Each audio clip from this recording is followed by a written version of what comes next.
আপনি কি বিশ্বাস করেন এই বিশ্ব ব্রহ্মাণ্ডে ভূতের কোনো অস্তিত্ব রয়েছে? সত্যি কি ভূতকে দেখা সম্ভব বা দেখা যায়? অশুভদের লড়াই চলছে। একদম। তাহলে ভূত নিশ্চয়ই আছে। ভগবান যেমন আছেন, তেমন ভগবান যেমন এক্সিস্ট করেন সকলের মাঝে বিরাজমান, সেরকম ভূতও হয়তো নিশ্চয়ই আছে। হয়তো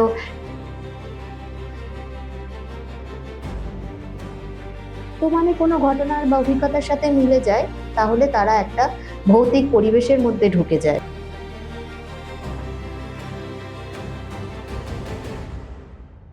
গ্রামাঞ্চলে অনেক শুনেছি যে আমরা ভূতে ধরেছে তাকে, যে কলসি নিয়ে দৌড়াচ্ছে, এটাও কিন্তু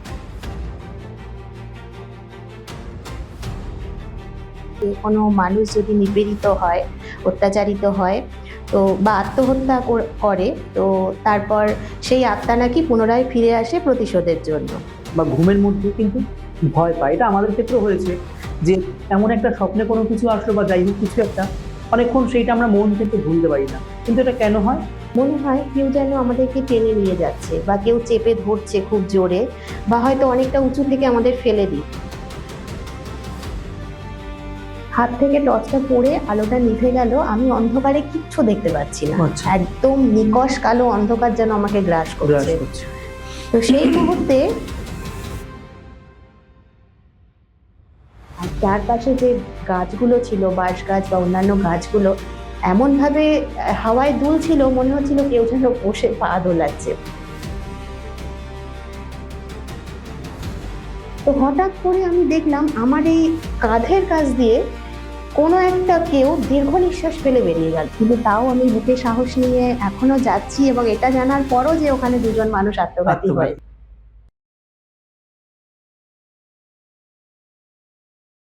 নমস্কার, বিপিজিআর পডকাস্টে আরেকটি নতুন এপিসোড বা আরেকটি নতুন প্রোগ্রামে আপনাদেরকে কিন্তু অনেক স্বাগত। আশা করছি ইন্ট্রো দেখে তো এতক্ষণ আপনারা বুঝতেই পেরে গেছেন আজকে আমাদের মাঝে গেস্ট হিসাবে কে এসেছে। এর আগেও তিনি এসে গেছেন সোমা সাহা। এর আগে আলোচনা তিনি করেছিলেন শিক্ষা নিয়ে। আজকে কিন্তু তার মুখ থেকে আমরা একদমই ভিন্ন স্বাদের বা ভিন্ন ধরনের গল্পই বলতে পারেন, বা তার জীবনে ঘটে যাওয়া কিছু বাস্তব সত্য সেটাই শুনতে চলেছি। আর আপনারা তো যারা ইউটিউব থেকে দেখছেন বা ফেসবুক পেজ থেকে দেখছেন, থাম্বনেইল দেখে কিন্তু এতক্ষণে বা ক্যাপশন দেখে কিন্তু বুঝতেই পেরে গেছেন আজকের এপিসোড কিন্তু দুর্দান্ত জমজমাট হতে চলেছে। নমস্কার ম্যাডাম। নমস্কার। কেমন আছেন? খুব ভালো। এর আগে আপনি এপিসোড করেছিলেন, অবশ্য সেই টাইমে গেস্ট হিসেবে অন্য কেউ ছিল, আমি ছিলাম না। আপনার সাথে আমার প্রথম বসা আছে। একদম। তো কিরকম ছিল সেই অভিজ্ঞতা? জীবনে ফার্স্ট ক্যামেরার সামনে এসেছে? একদম, হ্যাঁ, জীবনের ফার্স্ট ক্যামেরার সামনে আসা, এবং সেটা তুমি করেই বলছি।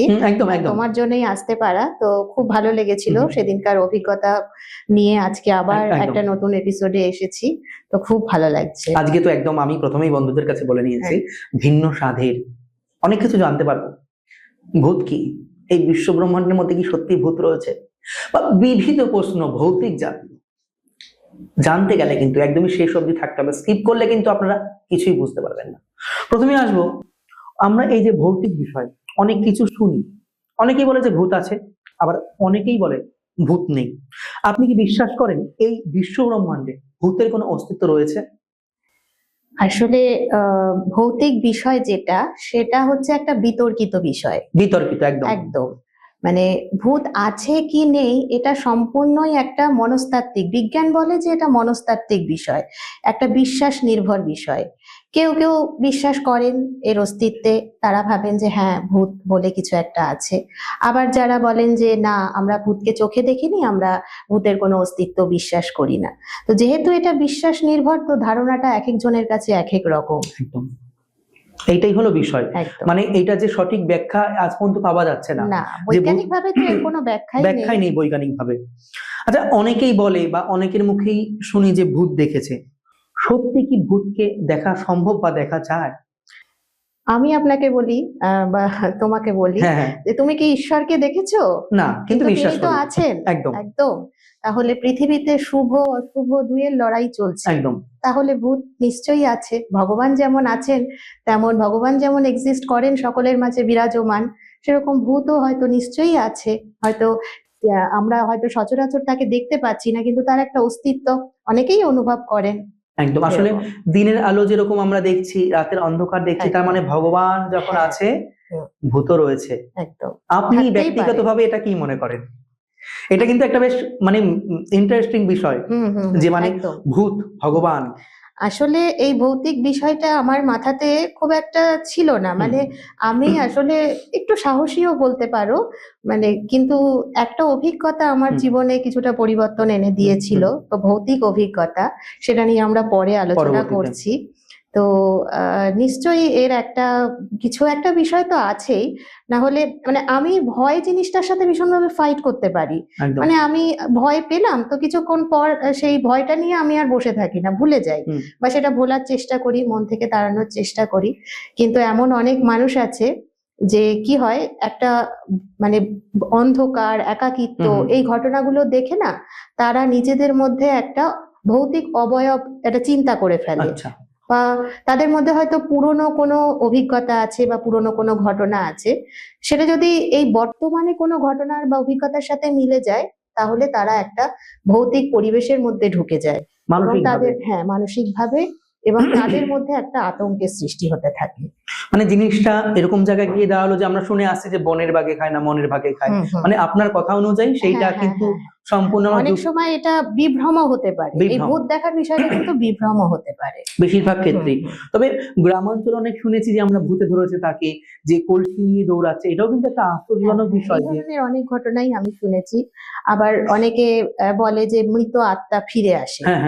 তো এরকম অনেক ঘটনা শোনা যায়, গ্রামে গঞ্জে এখনো শোনা যায় যে কোনো মানুষ যদি নিপীড়িত হয়, অত্যাচারিত হয়, তো বা আত্মহত্যা করে, তো তারপর সেই আত্মা নাকি পুনরায় ফিরে আসে প্রতিশোধের জন্য। তো আমার মতে আত্মা তো শাশ্বত, চিরন্তন, এটা তো আমরা সকলেই জানি। একটা শাশ্বত সত্তা, সীমাহীন সত্তা আত্মা। তো আত্মা হচ্ছে দু রকমের, একটা হচ্ছে জীবাত্মা আর এক হচ্ছে পরমাত্মা। তো জীবাত্মা হচ্ছে সেটা যেটা মৃত্যুর পর মোক্ষ লাভ করে। আচ্ছা। আর পরমাত্মা হচ্ছে যেটা সীমাহীন একটা মহাজাগতিক চেতনা, আচ্ছা, যা ঈশ্বরের সমতুল্য। আচ্ছা। তো জীবাত্মা তো সকল জীবের সঙ্গেই থাকে, আর পরমাত্মা থাকে তারও অনেক গভীরে। তো আত্মা এমন একটা জিনিস যেটা আমাদের দেহের সঙ্গে থাকে, আমাদের দেহ যখন সচল থাকে আত্মাও কিন্তু আমাদের সঙ্গে তখন সচল থাকে, কিন্তু যে মুহূর্তে আমাদের দেহের বিনাশ ঘটে সেই মুহূর্তে তো আত্মা আমাদের দেহ ছেড়ে চলে যায়। তাহলে আত্মা যখন আমাদের দেহ ছেড়ে চলেই গেল, তাহলে সে আবার অবয়ব নিয়ে কিভাবে ফিরে আসে? আচ্ছা। তো এটা আমার একটু অন্যরকম মনে হয়। আবার হিন্দু শাস্ত্রে সনাতন ধর্ম অনুযায়ী অনেকে বলেন যে আত্মা পুনর্জন্মের জন্য একটা চক্রবুদ্ধের মধ্যে ঘুরতে থাকে। তাই এরকম অনেক ঘটনা, এক একজনের এক এক মত, বহু মানুষের বহু মত আছে এই বিষয়ে, যে যেটা ভাবে। আচ্ছা, এই আত্মা নিয়ে কিছু তো একটা নিশ্চয়ই আছে, এইটার ব্যাখ্যা কি আমরা একটু করতে পারি? আচ্ছা ম্যাডাম, অনেক সময় অনেক মানুষকেই দেখেছি বা বাচ্চাদেরও দেখেছি চমকে উঠছে বা ঘুমের মধ্যে কিন্তু ভয় পায়। এটা আমাদের ক্ষেত্রেও হয়েছে যে এমন একটা স্বপ্নে কোনো কিছু আসলো বা যাই হোক কিছু একটা, অনেকক্ষণ সেইটা আমরা মন থেকে ভুলতে পারি না, কিন্তু এটা কেন হয়? আচ্ছা, এটার একটা কারণ হচ্ছে, এটা একটা রোগ, এটাকে স্লিপ প্যারালাইসিস বলে। আচ্ছা। তো এটার ফলে কি হয়, মনে হয় কেউ যেন আমাদেরকে টেনে নিয়ে যাচ্ছে, বা কেউ চেপে ধরছে খুব জোরে, বা হয়তো অনেকটা উঁচু থেকে আমাদের ফেলে দিচ্ছে। একদম এরকম আমার সাথেও হয়েছে এর আগে। হ্যাঁ, আমার সাথেও এরকম ঘটনা হয়েছে, বহুদিন হয়েছে। তো এইগুলো হচ্ছে যেটাকে আমরা বাংলায় বলি বোবায় ধরা। অনেক সময় মানুষের মুখ থেকে গোঙানির শব্দ শুনতে পাওয়া যায়। তো এই স্লিপ প্যারালাইসিস সময় কি হয়, র্যাপিড আই মুভমেন্ট যেটাকে বলা হয়, যে এই সময় মস্তিষ্ক জেগে থাকে কিন্তু শরীর জেগে থাকে না। আর এই র্যাপিড আই মুভমেন্টে মস্তিষ্ক কি করে, শরীরকে মানে যে কোনো শরীরের কোনো মুভমেন্টের রেসপন্স দিতে বাধা দেয়, মানে শরীরকে কোনো মুভমেন্টেরই রেসপন্স দিতে দেয় না মস্তিষ্ক। তখন এই স্লিপ প্যারালাইসিস, এটার ফলে মানুষের ওই অবচেতন মনে তখন ওইগুলো ঘটতে থাকে। তো এটার অনেক কারণ আছে, শুধু যে এই কারণে হয় তা নয়। এই ঘুমের মধ্যে কি হয়, আমাদের গ্লিসারিন নামক একটা হরমোন বা একটা অ্যাসিড নিঃসৃত হয়, যার ফলে আমাদের শরীরের পেশিগুলো অবশ হয়ে যায় এবং তখন আমাদের এই বিভ্রমগুলো ঘটতে থাকে। তো এটা মানসিক উদ্বেগ বা অনিয়মিত ঘুমের ফলে এটা হয়। এটার যে খুব একটা বিপজ্জনক তা নয়, তবে ফ্রিকোয়েন্টলি হতে থাকলে ডক্টরের সাথে অবশ্যই তবে এটা কনসাল্ট করা ট্রিটমেন্ট রয়েছে উচিত। নিশ্চয়ই। একদম একদম। তবে যদি যে মানুষটি ঘুমিয়ে আছেন, আমি বলবো এটা নিয়ে খুব একটা যে ভয় পাওয়ার কিছু আছে তা নয়। ওনাকে ঘুমের মধ্যে যদি পায়ের আঙুলগুলো নাড়াতে পারে তাহলে খুব ভালো হয়, বা নিজেকে জাগিয়ে তোলার চেষ্টা করতে হবে সেই সময়, সেক্ষেত্রে তাহলে এটা হয়তো হ্যাঁ হ্যাঁ এটা থেকে বেরোনো সম্ভব। আচ্ছা, এই যে ভূত নিয়ে এতক্ষণ আলোচনা করলাম, আপনার জীবনে কি কোনো ভৌতিক অভিজ্ঞতা এই অবধি হয়েছে? হ্যাঁ, ভৌতিক ঘটনা একটা আমার সাথে হয়েছে। যদি একটু শেয়ার করেন দর্শকদের একদম। মাঝে। এটা একটা অভিজ্ঞতা। মানে আমি সচরাচর এই ভৌতিক বিষয়গুলো, সুপারস্টিশন, এগুলোতে খুব একটা বিশ্বাস করি না, কিন্তু সেরকমই একটা কিছু ঘটনা আমার সাথে ঘটেছিল। তো দিনটা ছিল একদম মেঘাচ্ছন্ন, আচ্ছা। সারাদিন ভীষণ রকম বৃষ্টি হচ্ছে। আর এই বৃষ্টিটা না আমি ভীষণ ভাবে এনজয় করি, মানে আচ্ছা। বৃষ্টির ঝমঝম শব্দ, এগুলো এটা আমার খুব অনেকেই ভালো আছে যে লাগে। বৃষ্টির দিনে হ্যাঁ, কম্বল মুড়ি দিয়ে ঘুমিয়ে বললাম। ভীষণ ভালো লাগে। আমি বাইরের বৃষ্টি যে পড়ছে সেই আওয়াজটা, সেই ফিলিংসটা খুব আমার ভালো লাগে। তো যাই হোক, সারাদিন বৃষ্টি পড়ছে, কখনো মুষলধারে বৃষ্টি হচ্ছে, কখনো ঝিরঝির বৃষ্টি হচ্ছে। তো আমি স্কুলে গিয়েছিলাম, স্কুল থেকেও ফিরেছি, ফিরে ভাবলাম যে আজকে আর বাড়ি থেকে বেরোবো না, আমি বৃষ্টির মধ্যে বাড়িতেই থাকবো।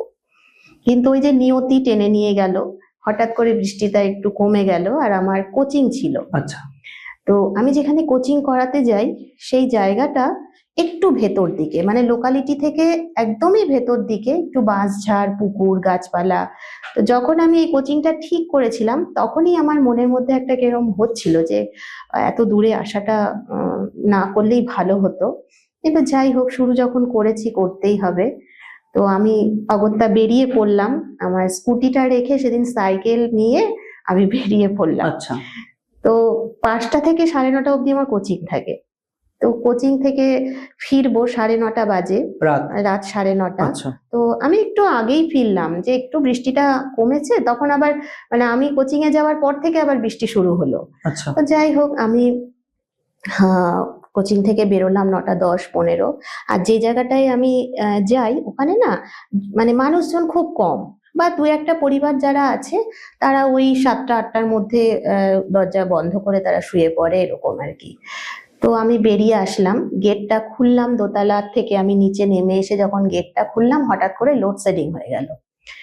তো লোডশেডিং হওয়ার পর চারিদিকটা একদম কালো ঘুটঘুটে অন্ধকার।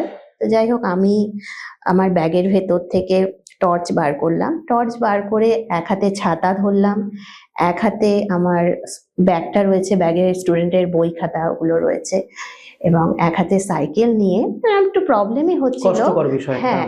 তো হঠাৎ করে আমি 2-4 পা এগোতেই আমার হাত থেকে টর্চটা পড়ে আলোটা নিভে গেল। অটোমেটিক।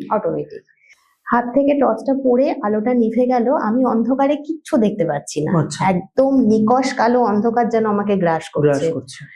তো সেই মুহূর্তে আমি টর্চটা খুঁজতে লাগলাম, মাটিতে খুঁজতে লাগলাম, ওখানে আবার সাপ ছিল, সাপের উদ্রেকও ছিল। তো সেখানে আমার ভয় লাগছিল যে কি জানি কিসের গায়ে হাত দেবো, এরকম ভাবছিলাম। তো হঠাৎ করে যে বিদ্যুৎ চমকানোর যে আলোটা, সেই আলোটাতে আমি টর্চটা দেখতে পেলাম, এবং টর্চটা হাতে তোলার পর আমি অনেকক্ষণ ধরে চেষ্টা করলাম টর্চটা জ্বালানোর, কিন্তু আমি কোনোভাবেই টর্চটা জ্বালাতে পারলাম না। কেন জ্বালাতে পারলাম না? দেখলাম যে আমার টর্চের সুইচটাই ভেঙে গেছে, এবং সেই সময় আমার বুকের মধ্যে একটা ভয়ের তো আশঙ্কা দেখাই দিল। না, কিছু আর আশা নেই, কোনো মানুষজন নেই, একদম মানে ভীষণ রকম বিপদের মধ্যে আমি রয়েছি, এরকম একটা আমার ভয়ের সঞ্চার হতে থাকলো তখন মনে মনে। তো যাই হোক, আমি একটু মানে এগিয়ে আসতে গিয়ে আমার ছাতাটা হাওয়ায় উড়ে চলে গেল, আমি পুরো ভিজে গেলাম। আর চারপাশে যে গাছগুলো ছিল, বাঁশ গাছ বা অন্যান্য গাছগুলো এমন ভাবে হাওয়ায় দুলছিল, মনে হচ্ছিল কেউ যেন বসে পা দোলাচ্ছে। মানে এগুলো তো ভ্রম, এগুলো তো আর কিছু না, ওই ভয়ের মধ্যে আমি এগুলো চিন্তা করে ফেলছি। তো যাই হোক, কিছুটা কষ্ট করে আমি এগিয়ে আসলাম, আমার পথ যেন আর ফুরোচ্ছে না। তো হঠাৎ করে আমি দেখলাম আমার এই কাঁধের কাছ দিয়ে কোনো একটা কেউ দীর্ঘ নিঃশ্বাস ফেলে বেরিয়ে গেল। মানে এটা পুরো আপনি অনুভব করলেন? আমি একদম ফিল করলাম যে গরম একটা ওইরকম বাপরে, বর্ষা গা শিউরে বৃষ্টির উঠছে জলে, আমার। বৃষ্টির জলে আমি ভিজে গেছি, ঠান্ডা ঠান্ডা ওয়েদার। তো সেই রকম ওয়েদারে আমার ঠিক কাঁধের এখানটা একটা গরম দীর্ঘ নিঃশ্বাস পড়লো। আমি জাস্ট একবার এরকম করে তাকালাম, তখনও কিন্তু আমি সাহসের মধ্যেই আছি, আমি এরকম ভাবে তাকালাম, চারিদিকে কিচ্ছু নেই, একদম শুধু অন্ধকার ছাড়া চারিদিকে আর কিচ্ছু নেই, আর গাছের ভেতর থেকে জলের ফোঁটার আওয়াজ। তো ওই মানে বিষয়টা আমার মনে এখনো চেপে বসে আছে যে কি ছিল সেটা। এটা তো কখনো একটা স্বাভাবিক বিষয় নয় না, যে অত ঠান্ডার মধ্যে কি এবং করে গরমটা। সেই মুহূর্তে যদি আমি জানতে পারতাম যে ওখানে দুজন মানুষ আত্মঘাতী হয়েছে, আচ্ছা, তাহলে হয়তো সেই দিন আমারই গা থেকে শিউরে উঠছে। আমার ফিরে আসার কোনো পথ থাকতো না, হয়তো আমি ওখানে হার্ট অ্যাটাক হতাম। তাহলে আপনি কি এটা পরে জানতে এটা আমি পারলেন? পরে জানতে পেরেছি, এবং ওই দিন রাতে বাড়ি ফেরার পর থেকে আমি অসুস্থ হয়ে যাই, ভীষণ রকম অসুস্থ হয়ে যাই। আমার বমি হতে থাকে এবং ভোর রাত থেকে আমার ব্লিডিং হতে থাকে। আচ্ছা, বমির সাথে ব্লিডিং হতে থাকে। তো আমি বুঝতে পারছি না যে কেন এটা হচ্ছে, ওই ভয়ের কারণেই যে আমার এটা হচ্ছে আমি এটাও মেনে নিতে পারছি না। তো যাই হোক, অনেক বাড়ির লোকেরা অনেক ভয় পেয়ে গেল, তারা হসপিটালে অ্যাডমিট করলো, অনেক ডাক্তার দেখানো হলো, অনেক পরীক্ষা নিরীক্ষা হলো, কোনো কিছুই খোঁজ পাওয়া গেল না। তো এ বললো যে ব্রঙ্কাইটিস হয়েছে, এ আচ্ছা। বললো যে বুকে একটা টিউমার দেখা দিয়েছে, নানা রকম ডাক্তার নানান স্বাভাবিক। কথা বললো, আদতে সেগুলো কিছুই হয়নি আমার। তো আমার মা এবং কয়েকজন বড় যারা ছিলেন তারা আমাকে জোর করে ঝাড়াতে আচ্ছা, বললে। তো আমি তো আগেই বলেছি এই ধরনের সুপারস্টিশন আমি বিশ্বাস করি একদম না, একদম কিন্তু যাই হোক বড়রা বলছে বলে স্বাভাবিক। আমি গেলাম সেখানে। তো সেখানে গিয়ে আমাকে একটা তাবিজ দেওয়া হলো, তাবিজটা আমি হাতে পরলাম, পড়ার পর থেকে দেখলাম যে আমার শরীর যেরকম ভাবে অসুস্থ হয়েছিল ধীরে ধীরে কিন্তু সেটা কমে গেল। মানে আমার এমন অসুস্থতা হয়েছিল যে আমার স্কুল কোচিং সব টোটালি বন্ধ হয়ে গেল সেই রাতের পর থেকে। তো যাই হোক, আমি রিকভার করলাম একটু একটু করে। তো হঠাৎ করে একদিন কবজটা কোথায় খুলে পড়ে গেল, আমি সেটাকে আর খুঁজে পাইনি কখনো। এখনো কিন্তু আমি সেই ভৌতিক পরিবেশে যাই কোচিং করতে, এখনো যাই, আচ্ছা, কিন্তু একটু সময়টা কমিয়ে দিয়েছি, মানে আচ্ছা। আগিয়ে নিয়ে এসেছি, অতটা রাত এখন আর করি না। কিন্তু তাও আমি বুকে সাহস নিয়ে এখনো যাচ্ছি, এবং এটা জানার পরও যে ওখানে দুজন মানুষ আত্মঘাতী হয়েছে। মানে এই ঘটনাটা শোনার পর আমার এবং দর্শকদেরও মনে হবে যে আর কোনো কিছু বলার অপেক্ষা থাকে না। যেরকম ওই যে বললাম, দিনের অন্ধকার আছে, রাতের আধার আছে, তার মানে ভগবান যদি থেকে থাকে, ভূত আছে। একদম, মানে আজও পর্যন্ত আমি সেই উত্তর খুঁজে পাচ্ছি না যে সেটা কে ছিল বা কিছু ছিল কিনা আদেও, নাকি আমার সত্যিই মনের ভ্রম ছিল। মনের ভ্রম। আচ্ছা ম্যাডাম, আমার পরবর্তী প্রশ্ন, শুধু স্লিপ প্যারালাইসিস কেন? মানুষ তো জেগে জেগেও ভয় পায়, এরকমটা তো আমরা অনেকে দেখেছি। আপনি কি বলবেন এই বিষয়ে? হ্যাঁ, মানুষ জেগে জেগেও ভয় পায়। অনেক সময় এমন হয় যে অন্ধকার, নির্জনতা, একাকিত্ব বা কোনো ভয়াবহ কোনো ফিলিংস, এই জিনিসগুলোর পরিপ্রেক্ষিতে না মানুষ একটা ভৌতিক অবয়ব মনে মনে ইমাজিন করে, একদম, এবং সেখান থেকেই সে ভয় পেতে শুরু করে, তার মনের মধ্যে একটা আতঙ্ক বাসা বাঁধতে থাকে। এর ফলে কি হয়, সে তো ভীষণ রকম ভয় পেতে থাকে, এবং এই ভয়ার্ত মোমেন্টে আমাদের শরীর থেকে, বা যে মানুষটি ভয় পাচ্ছে তার শরীর থেকে অ্যাড্রেনালিন হরমোন বলে একটা হরমোন নিঃসৃত হয়, যেটা ভয়টাকে আরো দ্বিগুণ ভাবে বাড়িয়ে দেয়। আচ্ছা। আবার অনেক সময় হয় কি, শব্দ থেকেও মানুষ ভীষণ ভয় পায়, যেমন পুরনো দরজার ক্যাচ ক্যাচ আওয়াজ, একদম, বা হঠাৎ ঝোড়ো একটা হাওয়া বা দমকা হাওয়ায় কোনো একটা কিছু পড়ে যাওয়া, ভীষণ রকমের বুকের মধ্যে আচমকা ভয় পেয়ে ওঠে, এই জিনিসগুলো হয়ে থাকে। আচ্ছা, এই যে পুনর্জন্ম, আমরা ইউটিউবেও দেখেছি বা অনেক জায়গায় শুনেছি, সত্যি কি পুনর্জন্ম বলে কোনো কিছু হয়? এটা একটা আধ্যাত্মিক প্রশ্ন, একদম, ভীষণ ভাবে। জন্মিলে মরিতে হবে, অমরকে কোথা হবে। একদম, অর্থাৎ জন্ম হলে তার মৃত্যু অনিবার্য। একদম। তো ডেফিনেটলি আমার মনে হয় যেটা, যে পুনর্জন্ম হয়, তার কারণ আমাদের যে হিন্দু শাস্ত্রে 18টি পুরাণ আছে, মহাপুরাণ আছে, তার মধ্যে আমাদের সনাতন ধর্মে যে গরুর পুরাণ রয়েছে, সেখানে কিন্তু এই বিষয়টিকে, মানে এই পুনর্জন্ম বিষয়ে কিন্তু অনেক প্রশ্ন উত্তর আছে, এবং আমরা সেখান থেকেই কিছুটা জানতে পেরেছি, বা আমি জানতে পেরেছি। আমরা তো অতটা আধ্যাত্মিকতায় এখনো পৌঁছাতে পারিনি, তো যেটুকু ওখান থেকেই জানতে পেরেছি যে হ্যাঁ, পুনর্জন্ম বা জাতিস্বর এই কথা দুটো কিন্তু সত্যি। মানে মৃত্যুর পর আত্মা কি হয়, সে কি আবার অন্য কোনো শরীর ধারণ করতে পারে? তো পুনর্জন্ম নিশ্চয়ই হয়। তার কারণ হচ্ছে মানুষের মৃত্যু হলে পরে তার পুনর্জন্ম কিভাবে হবে এটা নির্ধারণ হয় কিন্তু তার কর্মফলের উপর ভিত্তি করে। সে তার ব্যক্তি জীবনে বা সে বেঁচে থাকতে কি কি কৃতকর্ম করেছে, সেই কর্মের উপর নির্ধারিত হয় তার পুনর্জন্ম কোথায় হবে। সে যদি ভালো কাজ করে থাকে, নির্দ্বিধায় তার ভালো জায়গায় পুনর্জন্ম হয়, বা সে যদি কোনো খারাপ দুষ্টু কাজ করে থাকে তো নিশ্চয়ই তার সেই শাস্তিটা ভোগ করতে হয়, কর্মফল ভোগ করতে হয়। এক কথায় বলতে গেলে কর্মফলের উপরই তার পুনর্জন্ম নির্ধারিত হয়। তার মানে এই বিজ্ঞানের যুগে এসেও আপনি মানে পুরোপুরি ভাবে নিজেও ব্যক্তিগতভাবে মনে করছেন পুনর্জন্ম হয়? ডেফিনেটলি আমি বিশ্বাস করি যে পুনর্জন্ম হয়। হয়তো বৈজ্ঞানিক ভাবে এর কোনো সত্যতা নেই। একদম একদম। যাই হোক ম্যাডাম, পূর্বেও এসেছিলেন, আবার আজকেও আসলেন। আজকে একদম অন্য ধরনের টপিক নিয়ে আলোচনা আমরা করলাম বা দর্শকদের মাঝে আলোচনা রাখলাম। আশা রাখছি পরবর্তী এপিসোডে আপনাকে পাবো নতুন কোনো ধরনের টপিক নিয়ে।